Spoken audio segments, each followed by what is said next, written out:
Hello friends, स्वागत है आपका आज के न्यूज़ अपडेट में। सबसे पहले डिस्क्लेमर, हम आपको कोई भी फाइनेंशियल एडवाइस नहीं दे रहे हैं। क्रिप्टो में इन्वेस्टमेंट आपको अपनी एनालिसिस के बाद ही करनी है, क्योंकि प्रॉफिट और लॉस आपका अपना होगा। मार्केट रिस्की है, तो अच्छे से समझिए और उसके बाद ही अपनी इन्वेस्टमेंट करिए। तो चलिए न्यूज़ अपडेट। तो न्यूज़ अपडेट में सबसे पहले जो न्यूज़ कवर कर रहे हैं वो है यूके से। तो यूके की जो एक एयर ट्रैफिक टेक फर्म है, तो उन्होंने हेड्रा का हैशग्राफ, दैट मीन्स एच बार के साथ यहाँ पर अपना जो एक कलेबोरेशन है वो किया, और उन्होंने उसको यूज करके ड्रोन्स को ट्रैक किया। तो अब अगर हम बताएं तो ये एक तरीके से जो गवर्नमेंट प्रोजेक्ट था, स्पॉन्सर्ड जो था वो गवर्नमेंट की तरफ से ही था। यूके गवर्नमेंट ने ही इस ट्रायल को स्पॉन्सर जो था वो किया था। तो अब इसके चलते यहाँ पर जो एक न्यूरॉन, जो एक टेक कंपनी है, अगर हम बात करें जो ड्रोन्स की, यहाँ पर जिन्होंने ये जो सर्विस, जो एक तरीके से एविएशन सर्वेलेंस जो सिस्टम उन्होंने बनाया है, तो उन्होंने यूज़ किया हेड्रा एच बार के यहाँ पर ब्लॉकचेन टेक्नोलॉजी को सेव करने के लिए डेटा पॉइंट्स। तो दैट मीन्स कि उन्होंने एक लॉन्ग रेंज जो ड्रोन ट्रैवल था उसको पूरा अच्छे तरीके से ट्रैवल, जो ट्रैकिंग थी उसकी वो करी। तो दैट मीन्स वो चाहते हैं कि जो एविएशन इंफ्रास्ट्रक्चर, अगर हम बात करें तो बहुत सारे ऐसे प्लेन्स होते हैं कि जो भाई कभी कभार ऐसा हो जाता है कि वो रडार से ही गुम हो गए। तो यहाँ पर उस चीज को एक तरीके से केटर करने के लिए ये सारा जो एक प्रोजेक्ट है वो यहाँ पर बनाया है न्यूरॉन ने। तो वो करते क्या है कि अलग अलग जगह से डेटा पॉइंट्स भेजते हैं ब्लॉकचेन के सर्वर के ऊपर। तो कहीं पे भी हो वो ड्रोन, तो उसके थ्रू डेटा पॉइंट्स जाएंगे ब्लॉकचेन के ऊपर, और वो ब्लॉकचेन उनको प्रोसेस करके आगे उनकी लोकेशन जो है वो बिल्कुल स्पेसिफिक लोकेशन आगे बताएगी। और ये पूरा रियल टाइम में होता है। तो इस चीज पर भी न्यूरॉन ने यही बोला है कि वो सबसे फास्ट एंड इफेक्टिव तरीके से ये चीज कर रहे हैं, यूजिंग हेड्रा के एच बार की जो ब्लॉकचेन टेक्नोलॉजी है उसको। तो यहाँ पर एक आप ये कह सकते हैं कि एच बार का एक काफ़ी बड़ा पॉजिटिव जो आउटपुट है यहाँ से वो देखने को मिल रहा है, और इसके चलते हो सकता है आने वाले टाइम पर आपको एच बार में एक काफ़ी बढ़िया पॉजिटिव आउटलुक जो है वो देखने को मिल जाए, जैसे ही मार्केट में स्टेबिलिटी देखने को मिलती है। उसके बाद अगली न्यूज़, सैमसंग लगातार कुछ ना कुछ यहाँ पर कर रहा है, और इसी चक्कर में सैमसंग ने अब यहाँ पर अपना जो मेटावर्स स्टोर है डिसेंट्रलैंड के ऊपर, वो भी उन्होंने अनाउंसमेंट उसकी भी कर दी है।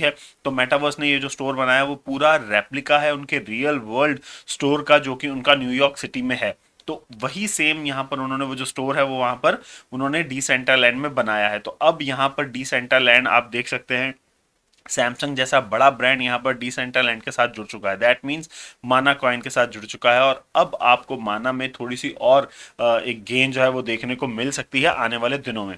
अगली न्यूज़ की बात करें तो मनीग्राम जो है उन्होंने इन्वेस्टमेंट करी है क्रिप्टो के एटीएम ऑपरेटर्स में। कॉइन मी जो कंपनी है उन्होंने उसमें अपनी जो इन्वेस्टमेंट है वो करी है, और उनका कहना है कि उनको दिख रहा है कि बहुत सारी अपॉर्चुनिटी क्रिप्टो में आने वाली है, और वो उसको यहाँ पर ग्रैब करना चाहते हैं। और उसी के साथ साथ उनका ये भी कहना है कि वो एटीएम के बिजनेस में इसलिए गए हैं क्योंकि उनके पास ऑलरेडी फिएट करेंसी का एक्सपीरियंस है, और उनके पास वो पूरा एक स्ट्रक्चर है जो फिएट करेंसी की डीलिंग करता है ऐसे।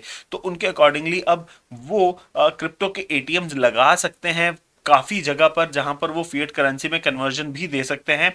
और जो उनका एक तरीके से जो ऑलरेडी उनका जो सेटअप है मनीग्राम का, उसको यूटिलाइज करके वो क्रिप्टो के एटीएम्स को ज्यादा पब्लिकली यहाँ पर लगा सकते हैं। तो इस वजह से वो इस मार्केट में घुसे हैं, और आगे चलकर उसमें से और भी ज्यादा बेनिफिट उठाने की वो सोच रहे हैं। अगली बात करें तो थाईलैंड में यहाँ पर 15% जो कैपिटल गेन टैक्स है वो लगाने की बात हो रही है क्रिप्टो इन्वेस्टमेंट्स के ऊपर। तो जो भी आपको प्रॉफिट, मतलब कि जो भी थाईलैंड के जो सिटीजन है, या ये कहें जो भी थाईलैंड का बंदा है जो क्रिप्टो में इन्वेस्टमेंट कर रहा है, तो उसको जो भी प्रॉफिट मिल रहा है तो उस प्रॉफिट के ऊपर 15% उसको कैपिटल टैक्स जो है वो देना पड़ेगा, कैपिटल गेन टैक्स। ऐसा गवर्नमेंट जो है वो प्रोविजन लेकर आने वाली है। तो यहाँ पर एक जो गवर्नमेंट ऑफिशियल है फाइनेंस मिनिस्ट्री के ही, तो उन्होंने ही ये जो इन्फॉर्मेशन है इसको शेयर किया है मार्केट में कि जल्दी ही 15% का जो कैपिटल गेन टैक्स है वो आने वाला है थाईलैंड की मार्केट में। तो दैट मीन्स अब 15% टैक्स देना पड़ेगा। तो ये भी एक काफी, एक कह सकते हैं पॉजिटिव आउटलुक है, पॉजिटिव न्यूज है। क्योंकि अगर आप रेगुलेशंस कर रहे हैं और रेगुलेशंस के साथ अगर आप टैक्स ले रहे हैं, दैट मीन्स आप उस चीज को रेगुलेट कर रहे हैं, दैट मीन्स आप क्रिप्टो को रेगुलेट कर रहे हैं, तभी आप उसके ऊपर टैक्स ले सकते हैं। ये पॉजिटिव आउटलुक जो है वो निकल कर यहाँ पर सामने आ रही है। अगली न्यूज़ की बात करें यहाँ पर, तो अगली न्यूज़ में एक पाकिस्तान से यहाँ पर न्यूज़ है। तो पाकिस्तान की जो एक तरीके से जो एडवाइजरी बोर्ड है जो पाकिस्तान का, उन्होंने यहाँ पर एक डॉक्यूमेंट शेयर किया है गवर्नमेंट के साथ। तो उनका कहना है कि अगर रेगुलेट हो जाती है क्रिप्टो पाकिस्तान में, तो उनको बिलियन ऑफ डॉलर्स जो हैं वो देखने को मिल सकते हैं as a revenue crypto investment से। कि जितने भी लोगों ने, पाकिस्तान में रहने वाले लोगों ने यहाँ पर क्रिप्टो में इन्वेस्टमेंट करी है, चाहे वो सिटीजन हो या वो ड्यूल सिटीजन वाले बंदे हों जो कि एट प्रेजेंट पाकिस्तान में रहते हुए क्रिप्टो में इन्वेस्टमेंट कर रहे हैं, तो अगर रेगुलेशंस लाई जाती हैं तो उन रेगुलेशंस के बाद टैक्सेशन ऑब्वियसली लगेगी ही। तो उससे बिलियन ऑफ डॉलर जो हैं वो रेवेन्यू कमा सकती है पाकिस्तान की गवर्नमेंट। तो इस वजह से अब वो उन्होंने एक प्रपोजल जो है वो एक तरीके से आप ये कह सकते हैं दिया है कि अगर आप क्रिप्टो को रेगुलेट करते हैं और रेगुलेट करके टैक्स लगाएं तो आपको बिलियन ऑफ डॉलर मिल जाएंगे एज अ रेवेन्यू, जो कि गवर्नमेंट यूज कर सकती है बाकी के इंफ्रास्ट्रक्चर के ऊपर। अगली न्यूज़ की बात करें तो ये थोड़ी सी न्यूज़ ओल्ड है लेकिन कवर नहीं हुई है अभी तक, तो हम इसको कवर कर रहे हैं। सैंडबॉक्स, उन्होंने पार्टनरशिप करी है बहुत सारे एक तरीके से आप ये कह सकते हैं बिजनेस हाउसेज जो कि हांगकांग के बिजनेस हाउसेज हैं उनके साथ, और इसके साथ वो प्लान कर रहे हैं अब मेटावर्स के ऊपर मेगा सिटी लॉन्च करने की। तो उनके अकॉर्डिंगली ये मेगा सिटी वो लॉन्च करने जा रहे हैं, और मेगा सिटी लॉन्च करने के साथ साथ उन्होंने अपनी जो एनएफटी कलेक्शंस हैं उनकी एक और सेल रखी है। तो उनके अकॉर्डिंगली 13 जनवरी को एक और सेल होगी, और वो ये भी कह रहे हैं कि जो भी इसको परचेज करे तो वो ये देखे कि जो स्पॉट्स हैं वो लैंड उनके नियर हो, जो कि लैंड्स यहाँ पर यूटिलाइज करके ये मेगा सिटी बनने वाली है। तो अगर वो ऐसा करेंगे तो आने वाले टाइम पर उनको बेनिफिट मिल सकता है इस चीज़ का। तो ये एक अनाउंसमेंट है, इसके चलते सैंडबॉक्स जो है उसको थोड़ी सी एक तरीके से आप ये कह सकते हैं हाइप मिली हुई है। आने वाले टाइम पर आपको इसका जो असर है वो सैंड बॉक्स के जो सैंड टोकन है उसमें देखने को मिल सकती है। अगली न्यूज़ यहाँ पर, ऑस्ट्रेलियन ओपन जो है उन्होंने एम्ब्रेस किया है ब्लॉकचेन की टेक्नोलॉजी को। ऑस्ट्रेलियन ओपन वालों ने अब एनएफटी और मेटावर्स इन दोनों को ही कोलैबोरेट करके अपनी जो एनएफटी कलेक्शंस है उनको लॉन्च करने की बात करी है, और उसी के साथ साथ उन्होंने ये भी बोला है कि जितने भी पॉइंट्स विन होंगे, जितनी भी पॉइंटर्स यहाँ पे आएंगे, जो भी विन पॉइंट्स होंगे वो सभी की ही एनएफटी बनेगी और एज एन एयर ड्रॉप दिया जाएगा बाकी के यूजर्स को जो भी मेन एनएफटीज कलेक्शन में अपनी पार्टिसिपेशन करेंगे और उनको बाय इन करेंगे। तो उनको लेटर यहाँ पर एनएफटीज जो हैं वो दिए जाएंगे विन पॉइंट्स की।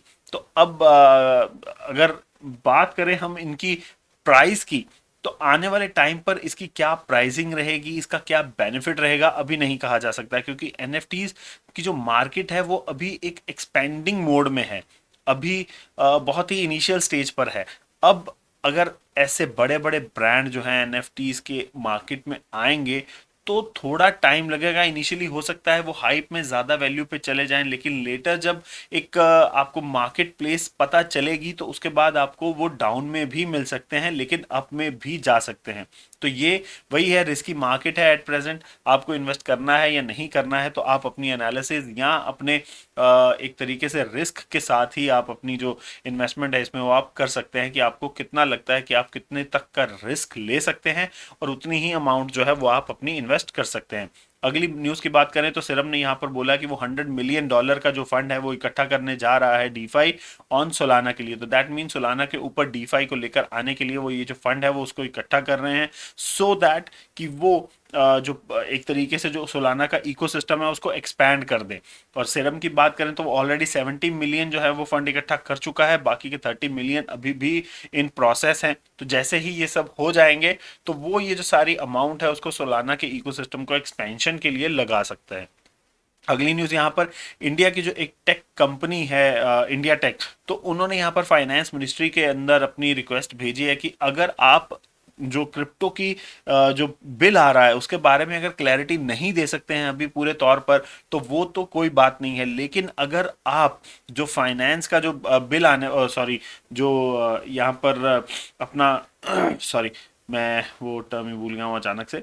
दैट मीन्स कि जो हमारा ये जो पार्लियामेंट्री सेशन से पहले एक तरीके से आप ये कह सकते हैं कि फाइनेंस मिनिस्टर जो है वो अपना पूरी जो एक रेगुलेटरी टर्म बनाने से पहले अगर वो यूनियन बजट जो आने वाला है उसमें एक क्लैरिफिकेशन दे दें कि भाई क्या हो सकता है टैक्सेशन के मामले में क्रिप्टो के ऊपर, तो वो उनके अकॉर्डिंगली काफी बेनिफिशियल रहेगा टेक स्टार्टअप्स के लिए भी, और बाकी की जो टेक्नोलॉजी कंपनीज हैं जो क्रिप्टो में अपना पैसा लगाना चाहती हैं या क्रिप्टो के रिलेटेड कोई भी बिजनेस करना चाहती हैं, और बाकी उनके साथ साथ जितने भी इन्वेस्टर्स हैं उन सभी के लिए बेनिफिशियल हो जाएगा अगर आप एक टैक्स रेगुलेटरी क्लैरिटी ही प्रोवाइड कर दें यूनियन बजट में। तो फ्रेंड्स, ये थी आज की न्यूज़ अपडेट, कैसी लगी ज़रूर बताइएगा, और उसी के साथ साथ चैनल भी सब्सक्राइब करें और बेल नोटिफिकेशन का आइकन ज़रूर दबाएं ताकि आपको वीडियो के नोटिफिकेशन टाइमली मिलते रहें। तो मिलेंगे अब आपसे अगले अपडेट में, तब तक के लिए थैंक यू वेरी मच।